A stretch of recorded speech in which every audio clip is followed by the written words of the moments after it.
And in the news, we turn to St. Thomas with News Channel 8's Lee Carl, who brings us the story. Early this morning, police responded to a shooting incident at the Emerald Beach Hotel, actually in the parking lot of the hotel.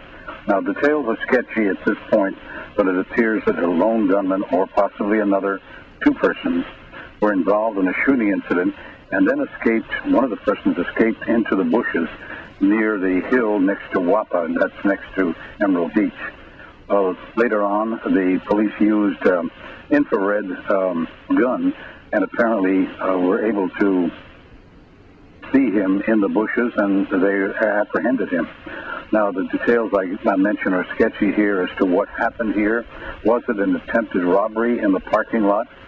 That same parking lot was the same place a man was killed while he was feeding ATM machines, as you may recall, some time ago. And whether that police were speculating that might have been another situation along those lines. At any rate, they did apprehend one person so far, and that is the information on that. Now, over the weekend, it's been a busy time. 3 men were injured Friday night in a shootout that was they were released from the hospital, and close to 8 p.m. Friday, police department spokesman Melody Rames tells us that they were there. They were dispatched to call of shots fired in the Garden Street area. The victims told police 2 unknown males wearing dark clothing, bandanas over their faces, shot them and then fled on foot. A third shooting victim reported to the Snyder staff.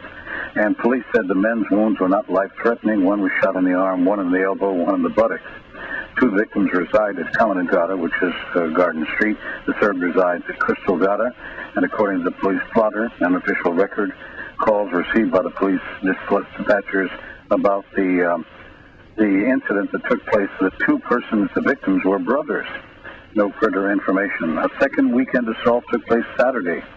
The police plotter, someone fired shots in an area near the Bernier guest house. Police plotter, not clear whether the man was shot, but Rames said no further information there. Meantime, the police plotter showed a woman was robbed at knife point, 6 p.m. Saturday. Robbery at Agnes Fancy near Western Cemetery, and again, no real heavy information on that.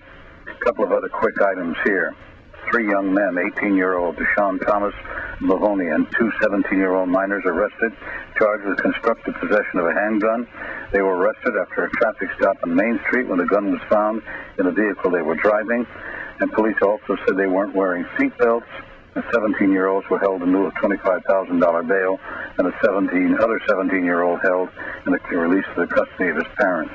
Possession of an unlicensed firearm. A woman, Marion Weeks, 22 High-Rise, Saturday, charged possession of an unlicensed firearm, and the police said that the handgun was found in her vehicle on Main Street, held in lieu of $25,000 bail. Obtaining money under false pretenses, Vinny Gagliani was charged in Fortuna with obtaining money under false pretenses.